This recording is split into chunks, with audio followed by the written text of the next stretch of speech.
우리 다 함께 찬송가 292장 찬양 드리시면서 수요 기도회를 시작하겠습니다. 찬송가 292장입니다.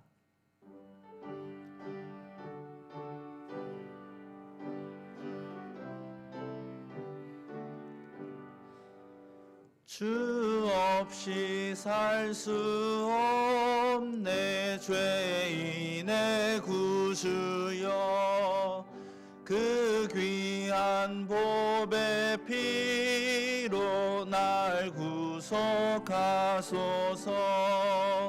구주의 사랑으로 흘리신 보혈이 내 소망 나의 위로 내 영광 됩니다. 주 없이 살 수 없네 나 혼자 못 서리. 힘없고 부족하며 지혜도 없도다. 내 주는 나의 생명 또 나의 힘이라. 주님을 의지하여 지혜를 얻으리. 주 없이 살 수 없네 내 주는 아신다. 내 영의 깊은 간구 마음의 소원을 주밖에 나의 마음 네 알아주리요. 내 마음 위로하사 평온케 하시네. 주 없이 살 수 없네 세월이 흐르고 이 깊은 고독 속에 내 생명 끝나도 사나운 풍랑일 때 날 지켜주시니 내 곁에 계신 주님 늘 힘이 됩니다.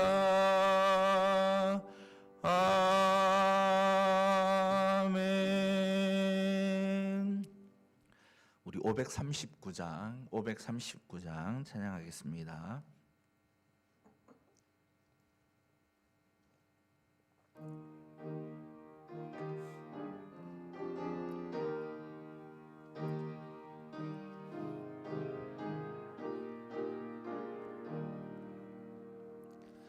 너 예수께 조용히 나가 내 모든 짐 내려놓고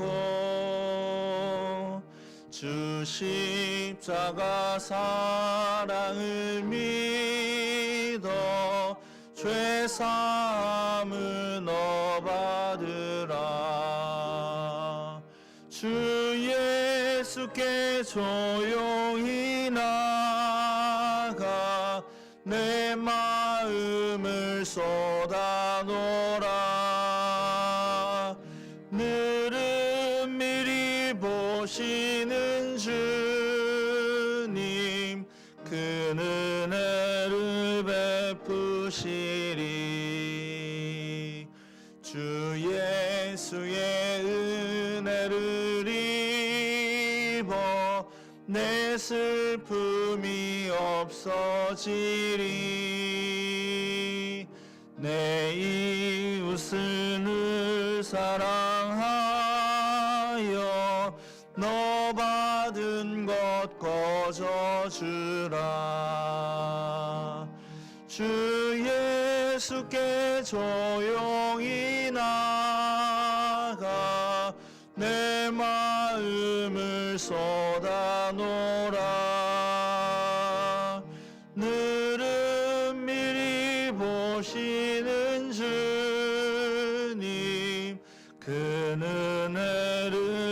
베푸시리. 주 예수를 친구로 삼아 늘 내 옆에 모시어라. 그 영원한 생명 샘물에 내 마른 목축이어라. 주 예수께 조용히 나가 내 마음을 쏟아놓으라. 늘은 미리 보시는 주님, 그 은혜를 베푸시리. 너 주님과 사귀어 살면 새 생명이 넘치리라. 주 예수를 찾는 이 앞에 참 밝은 빛 비추어라. 주 예수께 조용히 나가 내 마음을 쏟아놓으라. 늘은 미리 보시는 주님, 그 은혜를 베푸시리. 이 시간 우리 마음을 모아 하나님 앞에 기도하며 나아가겠습니다. 하나님 앞에 나왔습니다. 우리의 마음을 하나님 앞에 모두 쏟아놓을 수 있는 그런 시간이 될 수 있도록 도와주시고, 하나님 우리에게 은혜를 베풀어 주셔서 우리를 변화시켜 주시고, 또 하나님의 큰 사랑과 은혜를 다시 한번 깨닫는 귀한 시간 될 수 있도록, 또 말씀을 통해 은혜 받는 시간 될 수 있도록 다 함께 기도하며 하나님 앞으로 나아가겠습니다. 거룩하신 하나님, 은혜를 감사합니다. 주님, 세상에서 상처받고 찢기고 또한 나의 무력함을 경험하며 주님 초라한 모습으로 하나님 앞에 나왔습니다. 비록 하나님, 내가 정말 주님 앞에 내세울 것도 없고 너무나도 연약한 모습이지만 주님의 은혜와 또 주님의 그 큰 사랑을 기대하며 하나님 앞으로 나아갑니다. 하나님께서 우리를 기뻐 받으시고 또 우리에게 큰 자비를 베풀어 주셔서 우리 또한 우리에게 긍휼히 여겨 주셔서 이 시간 우리와 만나 주시고 우리의 마음의 모든 것들 하나님께서 아시오니 각자의 필요에 따라 날마다 돕는 은혜들과 큰 은혜들을 허락하여 주시옵소서. 하나님의 은혜를 사모하며 나아갑니다. 주님, 이 시간 우리에게 임재하여 주시옵소서. 우리의 왕으로 자정하여 주시고 우리를 통치하여 주시옵소서. 하나님의 진리의 말씀으로 우리를 깨닫게 하여 주시고 하나님 진리의 말씀으로 우리를 인도하여 주셔서 하나님 이 험한 세상 가운데 또 이 약한 세상 가운데 주님의 말씀의 등불로 의지하며 나아가 하나님 승리하는 삶을 사는 우리의 삶이 될 수 있도록 인도하여 주시옵소서. 주님, 이 예배를 통해 하나님 영광 받으시며 우리에게 큰 은혜가 되는 귀한 예배가 될 수 있도록 도와주시고 오직 하나님 영광 받으시는 귀한 예배가 될 수 있도록 은혜를 다하여 주시옵소서. 성령의 충만함을 허락하여 주시고 하나님 우리의 모든 것들 드려 주님만 예배하는 귀한 시간 될 수 있도록 주님 은혜를 더하여 주시옵소서. 우리 가운데 임재하여 주시며 하나님의 살아계심을 나타내 주시옵소서. 우리를 기뻐 받으시고 또한 거룩한 놀라운 은혜들 우리에게 허락받는 귀한 시간 될 수 있도록 제발 도와주시옵소서.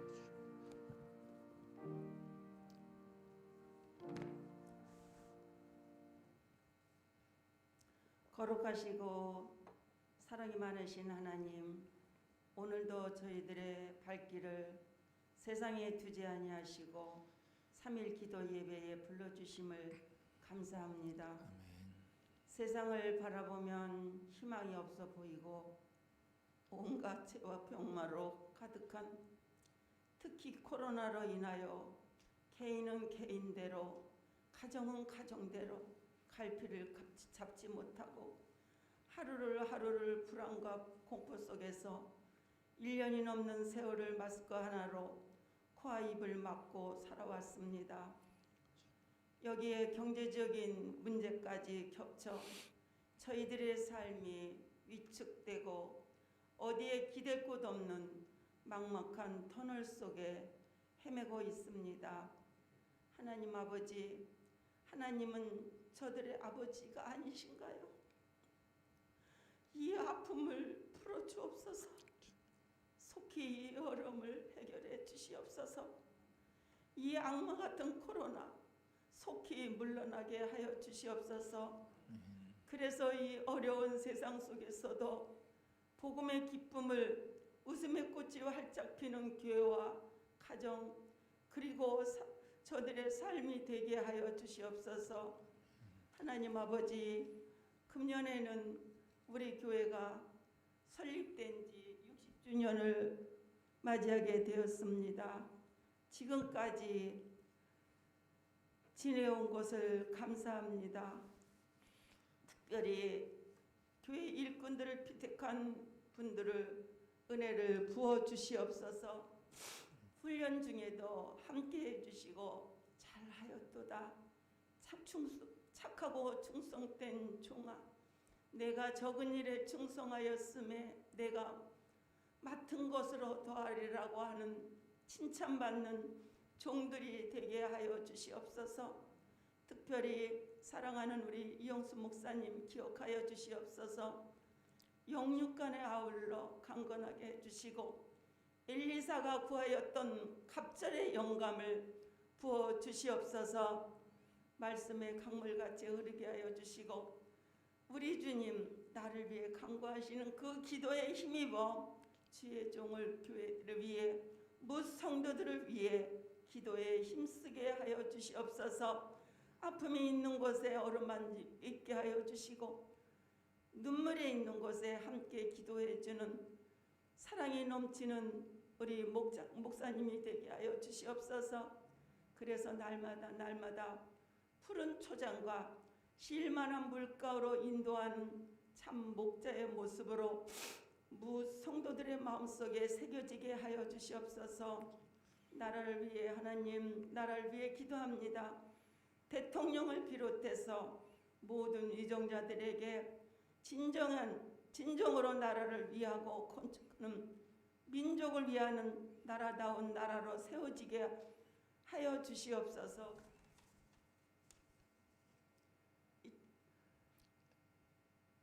또한 북한 사회도 기억하여 주시옵소서. 복음이 전파되게 하여 주시고 망년된 독재 정권 이제 청산하게 하시고 복음으로 통일되는 역사가 있게 하여 주시옵소서. 한국교회를 위해 기도합니다. 진정한 빛과 소금이 되게 하여 주시고 오직 진리만이 우뚝 솟게 하시고 우리 주님 지신 십자가만을 자랑하게 하여 주시옵소서. 특히 선교사님들 위해 기도합니다.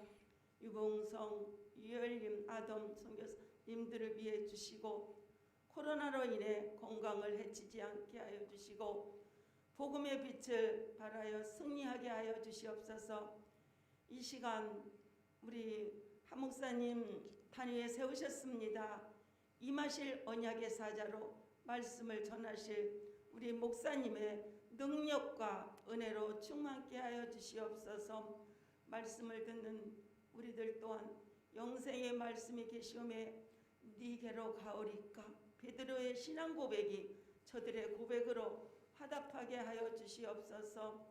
감사하고 예수님의 이름으로 기도합니다. 아멘.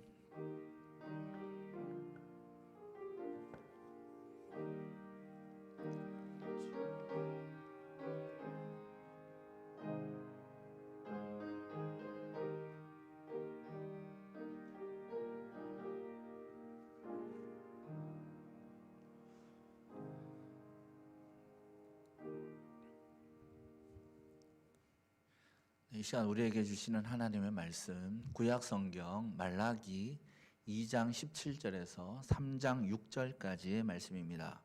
구약 성경 말라기 2장 17절에서 3장 6절. 제가 가진 성경으로 구약 성경 1329쪽 전후에 있습니다. 제가 봉독하겠습니다. 너희가 말로 여호와를 괴롭게 하고도 이르기를 우리가 어떻게 여호와를 괴롭혀 드렸나이까 하는도다. 이는 너희가 말하기를 모든 악을 행하는 자는 여호와의 눈에 좋게 보이며 그에게 기쁨이 된다 하며 또 말하기를 정의의 하나님이 어디 계시냐 함이니라. 만군의 여호와가 이르노라 보라 내가 내 사자를 보내리니 그가 내 앞에서 길을 준비할 것이요 또 너희가 구하는 바 주가 갑자기 그의 성전에 임하시리니 곧 너희가 사모하는 바 언약의 사자가 임하실 것이라. 그가 임하시는 날을 누가 능히 당하며 그가 나타나는 때에 누가 능히 서리요. 그는 금을 연단하는 자의 불과 표백하는 자의 잿물과 같을 것이라. 그가 은을 연단하여 깨끗하게 하는 자 같이 앉아서 레위 자손을 깨끗하게 하되 금, 은같이 그들을 연단하리니 그들이 공의로운 제물을 나 여호와께 바칠 것이라. 그때 유다와 예루살렘의 봉헌물이 옛날과 고대와 같이 나 여호와께 기쁨이 되려니와 내가 심판하러 너희에게 임할 것이라. 점치는 자에게와 간음하는 자에게와 거짓 맹세하는 자에게와 품꾼의 삭세에 대하여 억울하게 하며 과부와 고아를 압제하며 나그네를 억울하게 하며 나를 경외하지 아니하는 자들에게 속히 증언하리라. 만군의 여호와가 말하였느니라. 나 여호와는 변하지 아니하나니 그러므로 야곱의 자손들아 너희가 소멸되지 아니하니라. 아멘. 할렐루야. 반갑습니다. 사람들은 의외로 자기가 보고 싶은 것만 보고 또 듣고 싶은 것만 들으려고 합니다. 그리고 자신이 원하는 방향으로 생각을 이렇게 몰아가죠. 그래서 많은 부분 착각 속에서 살아갑니다. 초등학생들은 대체로 자기가 머리가 좋다고 생각을 하죠. 어릴 때는 다 머리가 좋다고 생각을 합니다.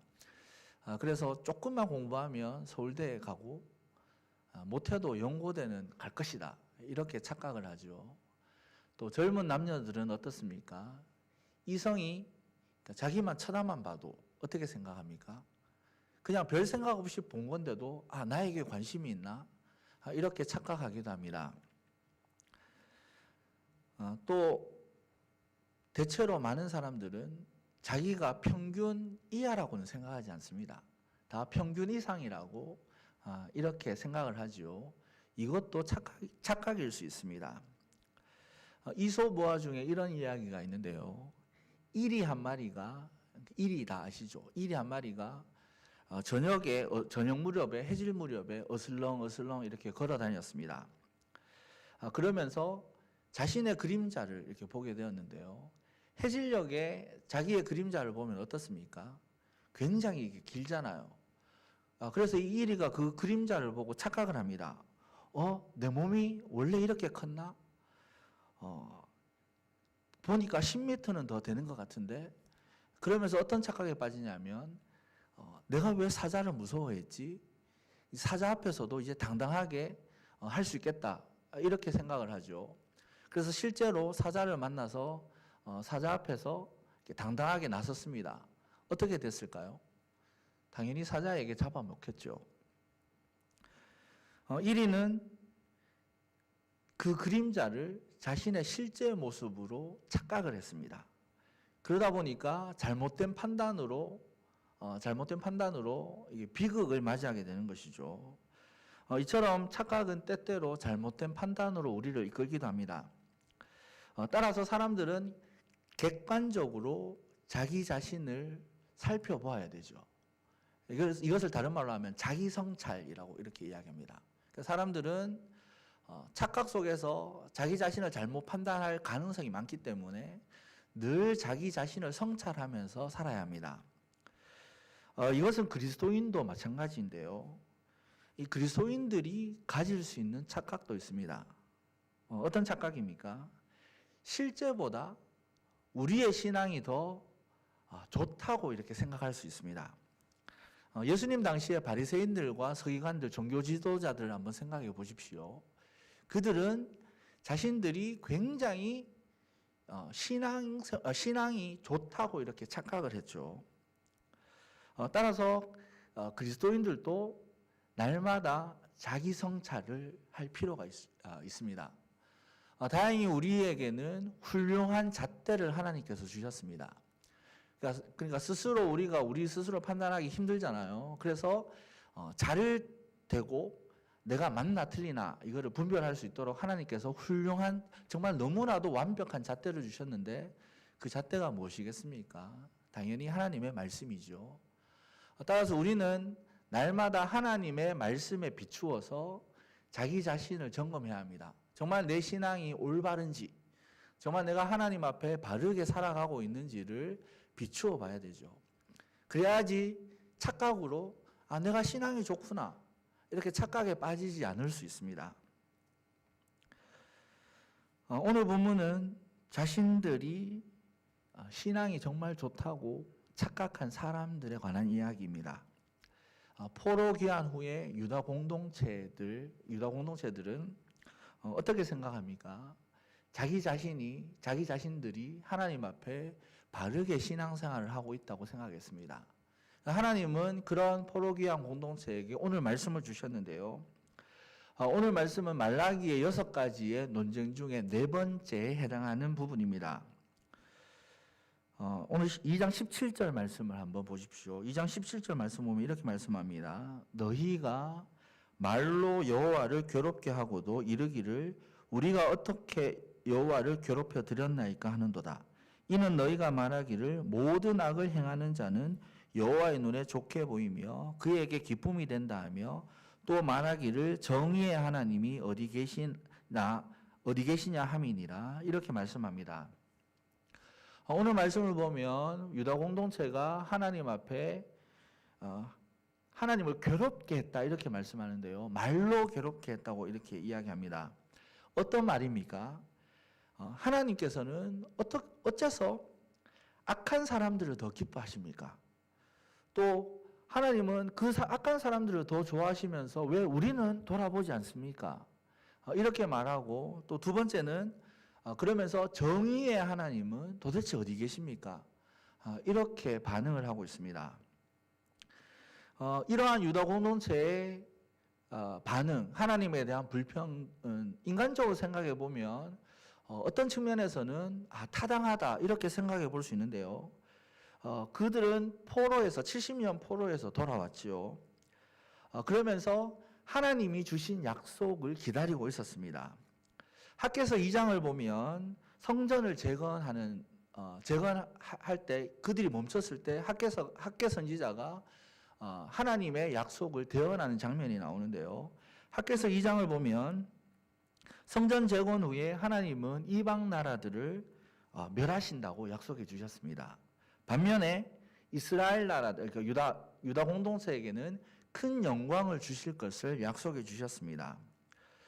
그래서 그들은 하나님의 약속을 기다리면서 다윗의 왕조가 회복될 것을 기대하고 있었습니다. 다윗의 왕가가 회복이 되어서 다윗의 왕조가 회복이 되어서 다른 나라들은 다 멸하고 유다 공동체가 다시 강대한 나라가 되어서 정말 다른 나라들을 지배하는 그런 영광을 기다리고 있었습니다. 하지만 현실은 어떠했습니까? 그들은 여전히 페르시아의 속국으로 살아가고 있었습니다. 또 이방 나라를 점령하고 그들을 다스리는 것이 아니라 이방 사람들의 멸시와 핍박을 받고 있었습니다. 가난한 삶은 나아지지 않아서 하루하루 먹고 사는 문제가 정말 심각하게 그들의 삶을 위협하고 있었습니다. 여러분 생각해 보십시오. 하나님의 백성을 괴롭히는 악인들, 이방 사람들은 승승장구를 하고 있습니다. 반면에 하나님의 백성인 자신들은 피폐한 삶을 살고 있습니다. 그러다 보니까 하나님은 악한 사람들을 더 사랑하고 또 하나님은 자신들을 버렸다. 이렇게 생각할 수 있는 거죠. 그래서 하나님은 악한 사람들을 기뻐하고 의인이라고 생각하는 자신들을 미워한다고 생각했습니다. 그래서 이런 상황에 하나님의 정의는 도대체 어디에 있습니까? 이렇게 반응한 것이죠. 한편으로 생각해 보면 참 타당한 그런 불평 같습니다. 그런데 상황을 다시 한번 찬찬히 한번 보았으면 좋겠는데요. 지금 유다 공동체는 착각 속에 있는 거죠. 그들은 스스로 의인이라고 생각을 했습니다. 그들은 스스로 그렇기 때문에 자신들은 당연히 하나님의 보호와 사랑을 받아야 하는 존재라고 그렇게 여긴 거죠. 하지만 하나님은 그들을 어떻게 판단하고 계십니까? 27절, 우리가 읽었던 27절의 말씀을 근거해서 보면 그들은 말로 하나님을 괴롭게 하는 사람들입니다. 그들의 말이, 그러니까 말로 하나님을 괴롭게 한다는 표현은 바꾸어 말하면 그들의 말이 논리적으로 맞고 또 옳은 말이라는 그런 뜻입니까? 아니죠. 그들의 말이 억지이고 틀렸다는 말입니다. 그들은 스스로 의인이라고 생각했지만 실상은 어땠습니까? 하나님의 입장에서 볼 때는 그들은 언약을 깨뜨린 그런 악한 사람들입니다. 하나님의 제사를 무시했습니다. 또 11조를 도둑질했고 또 가난하고 약한 사람들을 괴롭혔습니다. 안식일을 범했습니다. 지난번에 살펴보았듯이 거짓된 삶을 살면서도 예배를 드리고 있었습니다. 그러면서 하나님 왜 우리의 예배를 받지 않으십니까? 이렇게 하나님을 원망하던 사람들이 바로 그들이었습니다. 그들은 스스로 의인이라고 판단하고 의인이라고 생각했지만 하나님은 그들에게 언약을 깨뜨린 죄인이라고 이렇게 말씀하고 있습니다. 이렇듯 자기 자신은 의인이라고 착각하면서 정의의 하나님은 어디 계십니까? 이렇게 질문하는 유다 공동체에게 하나님께서 대답을 주시는데요. 응답을 주시는데 그 응답이 바로 우리 3장 1절의 말씀입니다. 1절을 보십시오. 만군의 여호와가 이르노라 보라 내가 내 사자를 보내리니 그가 내 앞에서 길을 준비할 것이요 또 너희가 구하는 바 주가 갑자기 그의 성전에 임하시리니 곧 너희가 사모하는 바 언약의 사자가 임하실 것이라 이렇게 말씀하고 있습니다. 1절을 보면 정의의 하나님이 어디 계십니까? 왜 하나님은 악인을 사랑하고 하나님의 백성 우리를 미워하십니까? 이렇게 불평하는 유다 공동체에게 하나님께서 사자를 보내주시겠다고 이렇게 약속하셨습니다.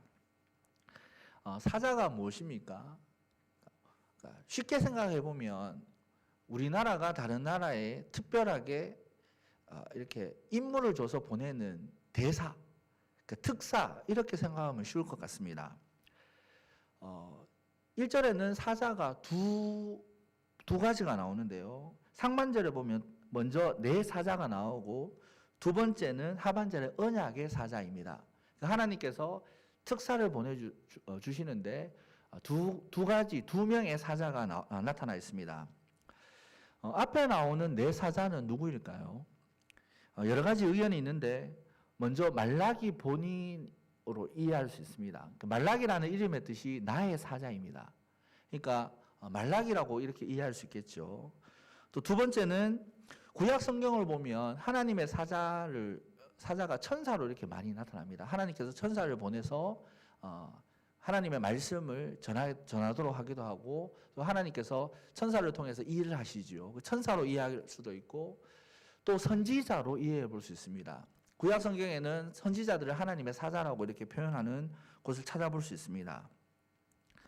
하지만 가장 타당한 해석은 누구일까요?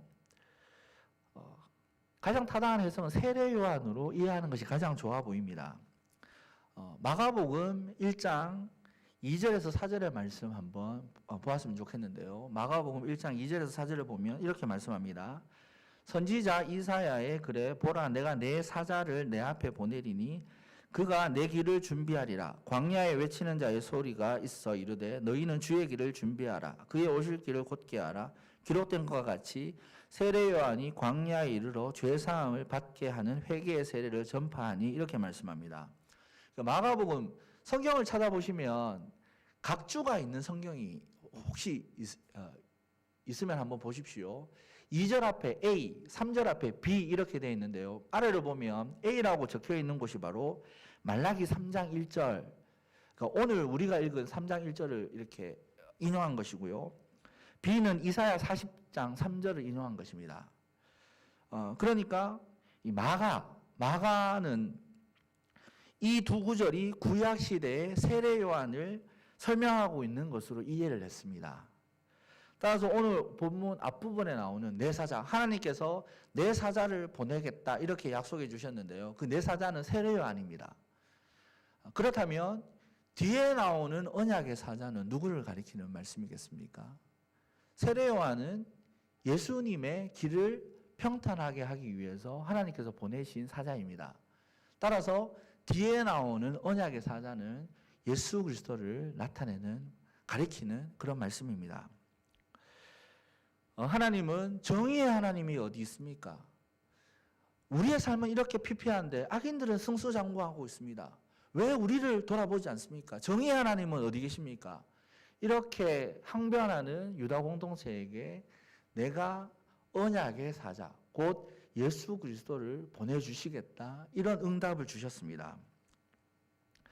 여러분, 이 언약의 사자, 예수님께서 오셔서 하시는 일이 우리에게 너무나도 중요하죠. 그 예수님이 하시는 일이 무엇입니까? 2절 이하를 보면, 특별히 5절을 보면 분명하게 나타납니다. 언약의 사자는 오셔서 심판을 하신다고 말씀하고 있습니다. 2절의 말씀 한번 보십시오. 2절을 보면 이렇게 말씀합니다. 그가 임하시는 날을 누가 능히 당하며 그가 나타나는 때에 누가 능히 서리요. 그는 금을 연단하는 자의 불과 표백하는 자의 잿물과 같을 것이라, 이렇게 말씀하고 있습니다. 오늘 말씀을 보면 이 말씀을 보면 하나님의 생각과 이 유다 공동체의 생각이 너무나도 다르다는 것을 알 수 있죠. 여러분, 동상이몽이라는 말 잘 아시죠? 같은 상에서 잠을 자지만 다른 꿈을 꾼다는 그런 뜻입니다. 그러니까 서로의 각자의 생각이 다르다는 그런 것을 표현하는 말이죠. 지금 하나님과 유다 백성이 꼭 이와 같은 생각을 가지고 있습니다. 유다 공동체는 자신들은 하나님께서 선택한, 이스라엘 백성들은 하나님이 자신들을 하셨고 자신들은 선택받은 선민이라고 생각을 했습니다. 혈연적으로 아브라함의 자손이기 때문에 자신들은 하나님께 구원받은 하나님의 백성이라고 생각을 한 것이죠. 하지만 하나님께서는 이 이스라엘 백성들을 어떻게 하셨습니까? 그들을 철저하게 망하게 하셨습니다. 심지어는 성전까지도 다 파괴해버리셨습니다. 결국 그들은 어떻게 되었습니까? 바벨론의 포로로 잡혀갔죠. 하나님은 포로 생활을 통해 그들이 다시 하나님께로 돌아오기를 바라셨습니다. 그래서 포로에서 귀환했는데요. 하지만 그들은 어떻게 합니까? 여전히 하나님의 언약을 깨뜨리고 하나님께 죄를 짓고 있었습니다. 그러면서 그들은 어떤 날을 기대합니까? 하나님의 메시아, 하나님께서 보내주실 그 사람을 통해서 이방 나라들을 다 멸하고 자기 자신들이 좀 강대한 나라가 되어서 자기 자신들이 온 세상을 다스릴 그 날을 기대하고 있었습니다. 곧 성경에 나오는 여호와의 날을 기대하고 있었죠. 메시아가 와서 유다의 적국들을 다 멸하고 자신들이 세상을 통치하는 그런 영광스러운 날을 기대합니다. 하지만 하나님의 말씀, 하나님께서 선포하신 여호와의 날은 어떤 날입니까? 하나님의 언약을 깨뜨린 사람들, 곧 죄를 지은 사람들을 심판하시는 그런 심판의 날이었습니다. 하지만 예수님께서 오셔서 심판하시는데 그 심판이 그냥 단순히 심판으로 그치는 것이 아니죠. 오늘 2절 하반절을 보면 언약의 사자가 어떻게 합니까? 금을 연단하는 자의 불과 표백하는 자의 잿물과 같이 일할 것이라, 이렇게 말씀하죠. 여러분, 여기에는 두 가지의 의미가 있습니다. 금을 연단할 때 불은 어떤 역할을 합니까? 정금에 섞여 있는 불순물을 제거하는 역할을 합니다. 빨래를 할 때 잿물, 그러니까 비누죠. 쉽게 말하면 비누. 이 비누는 어떤 역할을 합니까? 때와 더러운 오물들을 분리하는 그런 역할을 하죠. 따라서 예수님께서 이 땅에 오셔서 하시는 심판, 정결하게 하시는 일은 두 가지의 측면에서 생각해 볼 수 있습니다. 먼저 언약 안에 있는 사람들은 어떻게 됩니까? 예수님은 십자가에서 피 흘려 죽으심으로 우리의 죄를 정결하게 하셨습니다. 오직 예수님만이 우리를 정결하게 하실 수 있습니다. 그렇다면 반대로 언약 밖에 있는 사람들은 어떻게 하십니까? 그들은 불순물의 때와 오물같이 제거되는 것이죠. 사랑하는 여러분, 이처럼 예수님은 이 땅에 오셔서 십자가를 지심으로 언약 안에 있는 저와 여러분들의 죄를 깨끗하게 해주셨습니다. 그래서 불순물, 금에서 불순물을 제거하듯이 정금과 같이 우리를 정결하게 해주셨습니다. 반대로 언약 밖에 있는 택함받지 못한 그런 사람들, 죄인들은 어떻게 하십니까? 하나님께서 때와 오물, 또 불순물을 제거하듯이 그들을 제거하여 심판하십니다. 사랑하는 여러분, 오늘 본문은 단지 예수님의 초림에만 국한되는 말씀으로 이해해서는 안 됩니다. 선지서를 보면 많은 부분들이 그러니까 한 가지의 의미를 가지고 있는 것이 아니라 이중적 또는 다중적 여러 가지의 의미를 가집니다. 그러니까 예수님의 초림뿐만이 아니라 예수님의 재림을 포함하는 의미로 많은 부분 쓰였습니다. 따라서 오늘 이 말씀 우리에게 주신 예수님의 초림은 벌써 나타났잖아요. 벌써 이루어졌습니다. 따라서 신약 시대에 사는 우리는 이 말씀을 종말론적으로도 이해를 해야 합니다. 여러분, 지금 이 시대를 살아가는 저와 여러분은 언약의 사자가 다시 오신다는 사실을 꼭 기억해야 합니다. 곧 예수님이 재림하신다는 사실을 반드시 기억해야 합니다. 다시 오실 예수님은 동일하게 우리를 심판하시는 분이십니다. 우리가 용서하고 드리십시오. 용서하고 드리십시오. 교회 생활을 한다고 해서 또 헌금을 내고 주의를 지킨다고 해서 여러분 우리가 구원받는 것 아닙니다. 단순히 종교 생활을 한다고 해서 절대로 우리가 구원받는 건 아닙니다. 어떻게 해야 우리가 정결하게 됩니까? 예수님이 왜 오셨습니까? 우리를 어떻게 정결하게 해주셨습니까? 십자가에서 피 흘려 죽으심으로 우리를 죄와 분리해 주셨습니다. 따라서 우리가 예수님의 십자가의 보혈을 믿는 믿음으로 죄사함을 받아야 합니다. 그렇지 않은 사람들은 어떻게 됩니까? 마지막 심판날에 예수님께서 정금, 불순물을 태우듯이 때와 오염물을 제거하듯이 심판당할 수밖에 없습니다. 따라서 어떻게 해야 됩니까? 저와 여러분들 어떻게 해야 되겠습니까? 인격적으로 우리가 예수 그리스도를 나의 구주로 영접하고 정말 내가 구원받았다는 사실, 그런 것을 믿음으로 하나님 앞에 고백해야 합니다. 이 사건이 없다면 그 사람은 여전히 언약 밖의 사람들입니다. 마태복음 25장을 보면 하나님이 양과 염소를 나누고 오른편 양에게는 영원한 생명을 허락하셨습니다. 반대로 왼편 염소에게는 영원한 벌을 내리셨습니다. 마태복음 13장에서도 마찬가지죠. 알곡과 가라지의 비유가 나타나 있지 않습니까? 우리 주님은 마지막 날에 알곡은 아버지의 나라에서 해와 같이 빛날 것을, 또 가라지는 풀무불에 던져질 것을 말씀하셨습니다. 따라서 언약의 사자가 오시는 것은 언약 백성에게는 크고 영화로운 날이지만 언약 밖의 사람들에게는 너무나도 두렵고 떨리는 심판의 날입니다. 하나님은 이 심판을 통해서 하나님의 정의를 실현하실 것입니다. 그렇기 때문에 비록 지금 이 세상에는 불공평해 보이죠. 악인들은 득세하는 것 같습니다. 하나님의 백성들은 악인들에게 핍박받고 정말 고통과 고난 속에서 살아갑니다.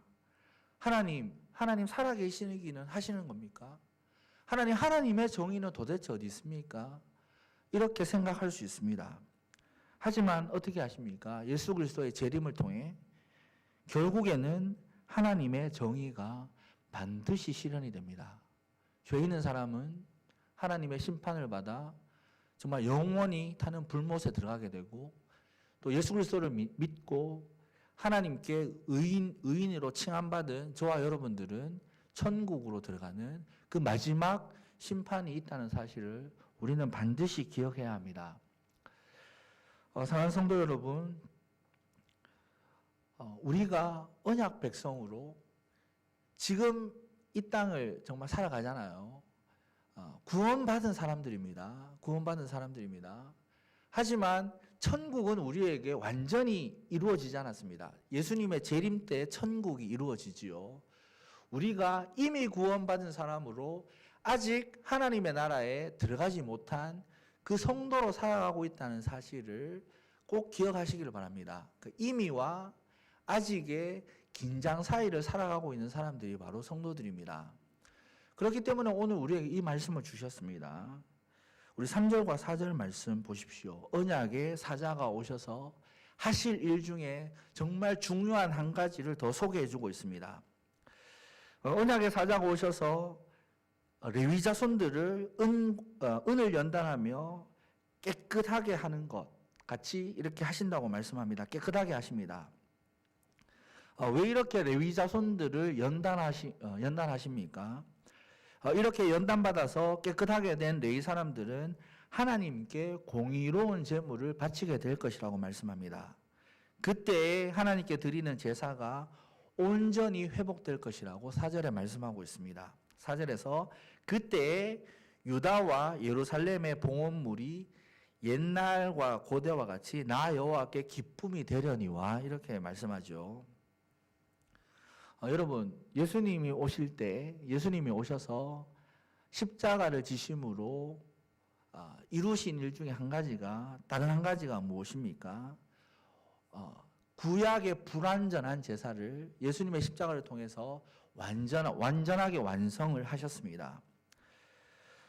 따라서 예수님을 통해서 이제 새로운 시대, 새로운 예배, 새 예배의 시대가 열렸음을 말씀합니다. 예수님은 사마리아의 여인과의 만남을 통해서 이 사실을 우리에게 확인해 주셨는데요. 예수님을 만난 사마리아 여인은 예수님께 예배에 대해서 질문을 하죠. 우리 조상들은 이 산에서 예배를 했습니다. 그런데 유대인들은 오직 예루살렘에서만 예배해야 한다고 합니다. 이렇게 질문을 합니다. 그때 예수님께서는 예배의 장소가 문제가 되지 않는 때가 올 것을 말씀해 주셨습니다. 그리고 요한복음 4장 24절, 우리가 너무나도 잘 아시는 말씀인데 요한복음 4장 24절에서 무엇이라고 말씀합니까? 하나님은 영이시니 예배하는 자가 영과 진리로 예배할지니라 이렇게 말씀합니다. 예수님은 이제 새로운 시대가 왔음을 말씀합니다. 예수님이 십자가에서 죽으심으로 이제 구약의 불완전한 제사는 더 이상 드릴 필요가 없게 되었습니다. 이제 예수님은 제사를 완성하셨습니다. 따라서 우리 각자가 예수님의 십자가의 보혈을 의지해서 하나님께 나아가며 예배하는 새로운 시대가 열렸습니다. 그렇다면 이제 우리는 새로운 시대, 예수님을 통해서 새롭게 예배하는 그런 시대를 살아가는 성도이지 않습니까? 그런데 그렇다면 우리는 어떤 예배를 드려야 될까요? 새로운 시대, 새 예배의 시대를 살아가는 저와 여러분들은 어떤 형태의 예배를 드려야 되겠습니까? 너무나도 잘 아는 말씀이기 때문에 따로 찾아보지는 않겠는데요. 로마서 12장 1절, 너희 몸을 하나님이 기뻐하시는 거룩한 산제물로 드리라. 이는 너희가 드릴 영적 예배니라. 이렇게 말씀합니다. 히브리서 13장 16절에서도 오직 선을 행함과 서로 나누어 주기를 잊지 말라. 하나님은 이 같은 제사를 기뻐하시느니라. 이렇게 말씀합니다. 사랑하는 여러분, 우리가 회복해야 할 예배, 하나님께서 정말로 기뻐하시는 예배는 이런 예배입니다. 하나님은 5절에서, 오늘 본문 5절에서 내가 심판하러 너희에게 임할 것이라 이렇게 말씀하지요. 하나님이 심판하시는 죄가 무엇입니까? 점치는 자, 간음하는 자, 거짓 맹세하는 자, 품꾼의 삭세에 대하여 억울하게 하는 것, 또 과부와 고아를 압제하고 나그네를 억울하게 하는 것, 하나님을 경외하지 않는 것, 이것을 심판하신다고 말씀합니다. 원어를 보면 이 7가지의 죄가 모두 분사의 형태로 되어 있습니다. 이 분사는 단순히 한 번으로 끝나는 것이 아니죠. 계속해서 이어지고 있는 형태를 나타내는 말입니다. 그러니까 유다 공동체는 어떻습니까? 이 죄를 한 번만 짓는 것이 아니라 습관적으로 지금도 계속해서 끊임없이 이러한 죄를 짓고 있다는 말입니다. 하나님은 이런 죄를 심판하시기 위해서 이 땅에 임하실 것을 약속하셨습니다. 포로기한 공동체는 이런 죄를 지으면서 하나님께 예배드리고 하나님 왜 우리의 예배를 받지 않으십니까? 이렇게 하나님을 원망하였습니다. 이런 삶을 살면서도 자기 자신들은 이런 삶을 살면서도 단순히 하나님께 제사를 드리고 있다는 그 이유만으로 나는 의인이라고 생각했습니다. 그래서 하나님, 정의의 하나님은 도대체 어디에 계십니까? 이렇게 반응한 것이죠. 따라서 사랑하는 성도 여러분, 우리는 어떤 형태의 예배를 드려야 됩니까? 우리의 삶이 하나님 앞에 바로 선 삶이 되어야 되겠죠. 하나님은 그것을 위해서 오늘 연단이라는 방법을 사용하고 계십니다. 우리는 하루하루 하나님 앞에 정직하고 바르게 살기 위해서 노력해야 합니다. 이것은 그냥 주어지는 것이 아닙니다. 금과 은이 연단되듯이 내 삶도 연단을 통해 바르게 세워져야 합니다. 어떤 상황 속에서도 하나님의 말씀 앞에 바로 서서 그 말씀을 지키는 자가 되어야 합니다. 세상 사람들은 바보라고 놀릴 수 있습니다. 세상 사람들은 야, 한번 눈 감으면 되는데 왜 너는 그것을 못하니? 이렇게 반응할 수 있습니다. 하지만 그럼에도 우리는 정직하게 살아야 합니다.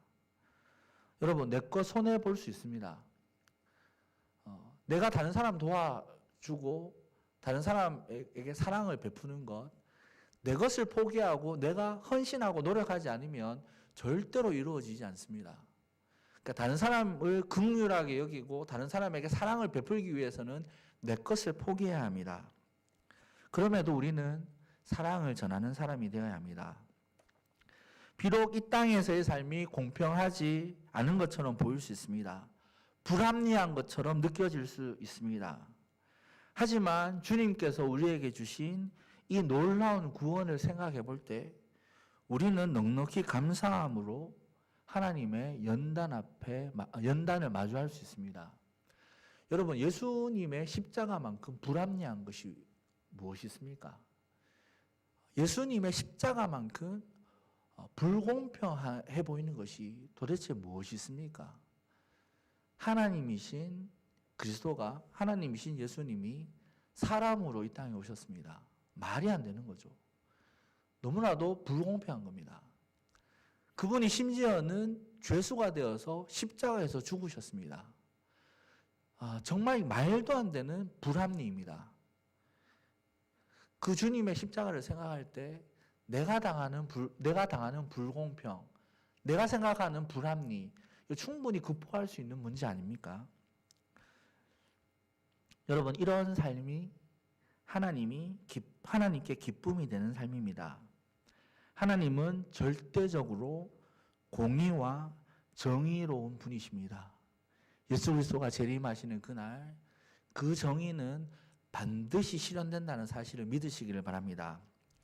사랑하는 여러분, 하나님은 오늘 6절을 보십시오. 하나님은 변하지 않는 분이십니다. 그분의 언약도 절대로 변하지 않습니다. 그분의 사랑도 절대로 변하지 않습니다.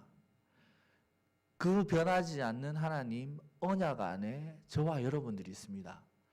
하나님의 관심이 저와 여러분들을 향하고 있습니다. 우리가 진정으로 우리의 삶을 결산할 때는 지금 현실이 아니죠, 그죠? 우리의 삶을 결산할 때는 언제입니까? 주님께서 다시 오시는 그 심판의 날입니다. 하나님의 정의가 어디 있는지 찾지 못하고 계십니까? 하나님께서 불공평하신 것처럼 보이십니까? 하지만 하나님의 정의는 반드시 실현이 됩니다. 예수 그리스도가 다시 오시는 그날에 우리는 모두가 하나님 앞에 서게 될 것입니다. 이 어려운 시대에 코로나 때문에 정말 어려움 많이 당하시죠. 교회도 물론 교회의 잘못도 큰데요. 반면에 교회가 잘못하지 않은 부분까지 정말 많은 공격을 받고 있습니다. 낙심이 많이 되시죠. 또 우리도 이렇게 이야기할 수 있습니다. 하나님, 정의의 하나님 도대체 어디에 계십니까? 하나님은 살아 계시기는 하시는 겁니까? 왜 우리에게 이런 어려움을 주십니까? 이렇게 반응할 수 있습니다. 하지만 이 어려운 시대에 하나님을 원망하기보다 먼저 우리가 해야 할 것이 무엇이겠습니까? 나 자신의 모습을 먼저 점검해 보아야 합니다. 온전한 삶으로 하나님의 기쁨이 되는 삶을 살고 있는지, 정말 언약 백성으로 참다운 예배의 삶을 살고 있는지 나 자신을 점검해야 합니다. 혹시나 여러분 착각하고 계시는 것 아닙니까? 내가 괜찮은 신앙인이야. 이만하면 됐지. 정말 예수님의 그 십자가의 은혜, 그것은 사라져버리고 단순히 종교 활동, 종교 생활, 이것을 하면서 나는 이만하면 됐다고 여러분 혹시 착각하고 있지 않으십니까? 여러분, 하나님의 말씀에 비추어서 우리 각자가 각자의 신앙을 점검하는 그런 시간이 되기를 간절히 소망합니다. 하나님은 변하지 않으십니다. 그렇기 때문에 저와 여러분은 언약 예수 그리스도의 십자가의 보혈로 구원받은 저와 여러분들은 절대로 소멸되지 않습니다. 이 믿음으로 이 고난의 시대, 연단으로 생각하시고 내 신앙이 다시 한번 정금같이 빛나는 그 연단 받는다고 생각하시고 날마다 기뻐하며 예배하는 삶을 사는 우리 성산교회 성도님이 되시기를 주님의 이름으로 축복드립니다. 우리 주신 말씀을 붙잡고 기도하겠습니다. 하나님 말씀 앞에 내 신앙을 비추어 봅니다. 혹시나 내가 착각하고 있는 부분 없지 않습니까? 나름대로 신앙생활 한다고 생각을 합니다. 그런데 내 삶은 나아지지 않습니다. 그래서 하나님, 왜 내 삶은 이렇습니까? 도대체 하나님의 정의는 어디 있습니까? 이렇게 하나님을 원망하지는 않았습니까? 이 시간 말씀 앞에 나 자신들 각자를 비추어 보는 그런 시간이 되었으면 좋겠습니다. 예수 그리스도가 이 땅에 오셔서 심판하러 이 땅에 오셨습니다. 하지만 분명한 것은 정말 예수님의 십자가의 보혈로 정결함 받은 저와 여러분들은 하나님의 심판 앞에 설 때 정말 천국에 가는 그런 놀라운 은혜 속에 있음을 믿으시기를 바랍니다.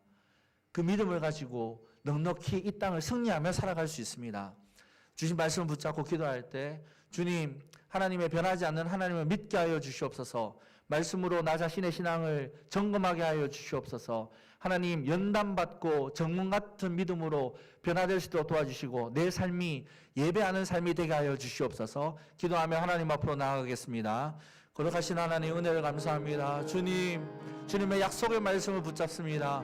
하나님, 예수 그리스도가 다시 오시는 그날 하나님의 정의는 반드시 실현이 됨을 믿습니다. 하나님의 심판대 앞에 우리가 섬을 믿습니다. 그때 하나님, 우리가 정말 예수님의 십자가의 보혈을 의지하여 천국 백성으로 거듭나는 놀라운 역사가, 은혜가 우리에게 주어짐을 믿습니다. 하나님, 그 믿음을 가지고 이 땅을 살게 하여 주시옵소서. 비록 내 현실의 삶은 불합리해 보일지 모릅니다. 현실은 내가 불공평해 보일지 모릅니다. 하지만 하나님, 그 정의의 하나님께서 다시 한번 우리에게 임하실 그날이 있음을 우리가 믿게 하여 주시옵소서. 주님의 다시 오심을 바라보며 주님의 심판날을 바라보며 하나님 이 땅을 넉넉히 승리하는 삶을 살기를 원합니다. 하나님, 내가 불평하며 하나님을 원망하는 삶이 아니라 주님 예배하는 삶을 살게 하여 주시옵소서. 내 삶이 거룩한 예배가 되게 하여 주시옵소서. 하나님, 내 몸이 거룩한 산재물이 되어 하나님 정말 말씀을 지킴으로 하나님 앞에 선한 삶을 삶으로 하나님 앞에 예배하는 거룩한 삶이 될 수 있도록 도와주시고, 하나님 우리가 이 믿음을 가지고 하나님 고난과 어려움 가운데서 그 고난과 어려움이 우리의 삶을 연단하는 삶임을 깨닫게 하여 주시고, 하나님 날마다 주님 앞에 연단하는 삶을 기뻐하며 날마다 우리가 거듭난 삶, 하나님 날마다 우리가 하나님의 말씀 앞에 바로 서는 삶을 살아 하나님을 기쁘시게 하고 그 하나님의 기쁨을 통하여 우리가 온전히 예배하는 삶을 살아가는 우리들의 삶이 될 수 있도록 은혜를 다하여 주시옵소서. 하나님, 변하지 않는 하나님을 믿습니다. 하나님, 우리에게 임하실 그날을 믿습니다. 우리에게 정의가 반드시 실현될 그날을 믿습니다. 하나님, 그날 우리가 소멸되지 않음을 믿사오니 하나님 이 믿음을 가지고 넉넉히 승리하는 삶을 살아가는 우리들의 신앙이 될 수 있도록, 우리의 삶이 될 수 있도록 은혜를 다하여 주시옵소서. 하나님의 공의를 우리에게 나타내 주시옵소서.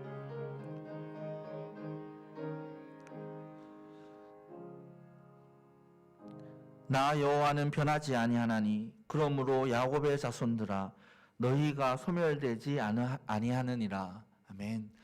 하나님 아버지, 주님, 우리가 바라볼 때 세상은 불공평해 보입니다. 때때로 불합리한 것처럼 보입니다. 나의 삶을 통해 하나님, 정말 하나님의 살아계심들이 정말 불분명할 때, 불분명한 것처럼 보일 때가 너무나도 많습니다.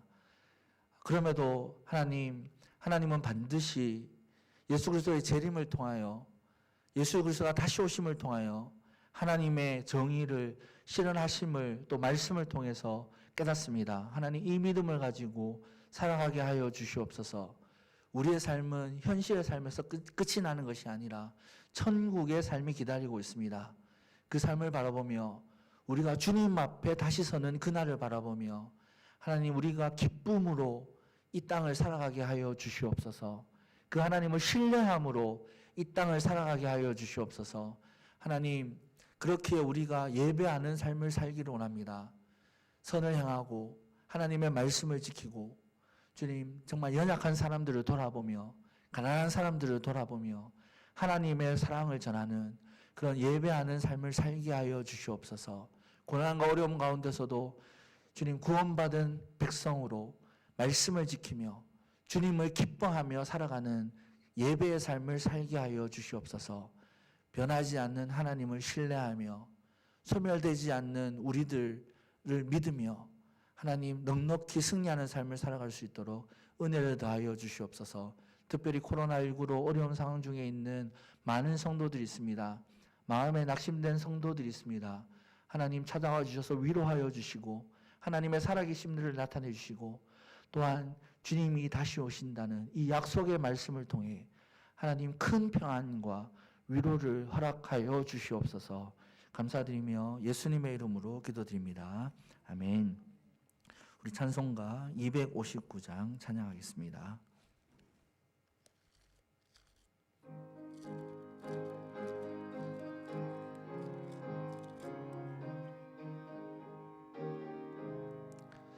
예수 십자가에 흘린 피로써 그대는 씻기어 있는가.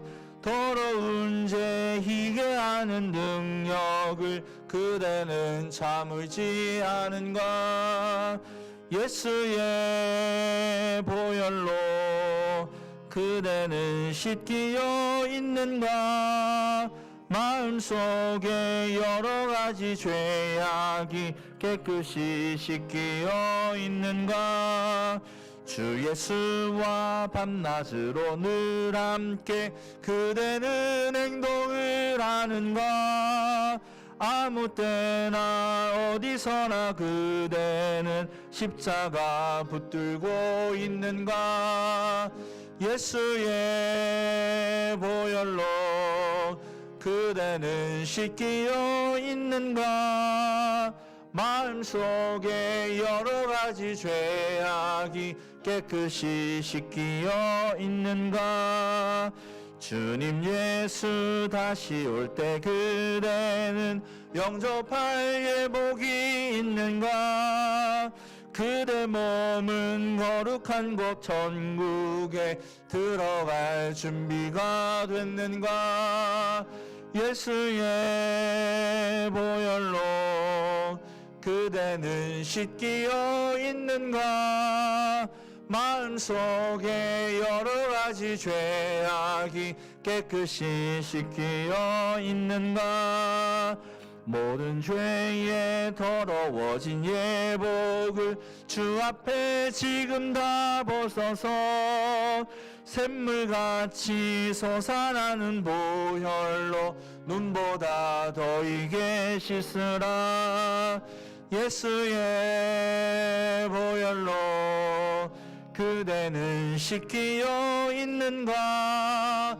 마음속에 여러 가지 죄악이 깨끗이 씻기어 있는가? 광고는 주보를 참고해 주시면 감사하겠습니다. 예수님께서 제자들에게 가르쳐 주신 기도로 예배를 폐합니다. 하늘에 계신 우리 아버지여, 이름이 거룩히 여김을 받으시오며 나라의 임하옵시며 뜻이 하늘에서 이룬 것 같이 땅에서도 이루어지이다. 오늘날 우리에게 일용할 양식을 주옵시고 우리가 우리에게 죄 지은 자를 사하여 준 것 같이 우리 죄를 사하여 주옵시고 우리를 시험에 들게 하지 마옵시고 다만 악에서 구하옵소서. 대개 나라와 권세와 영광이 아버지께 영원히 있사옵나이다. 아멘.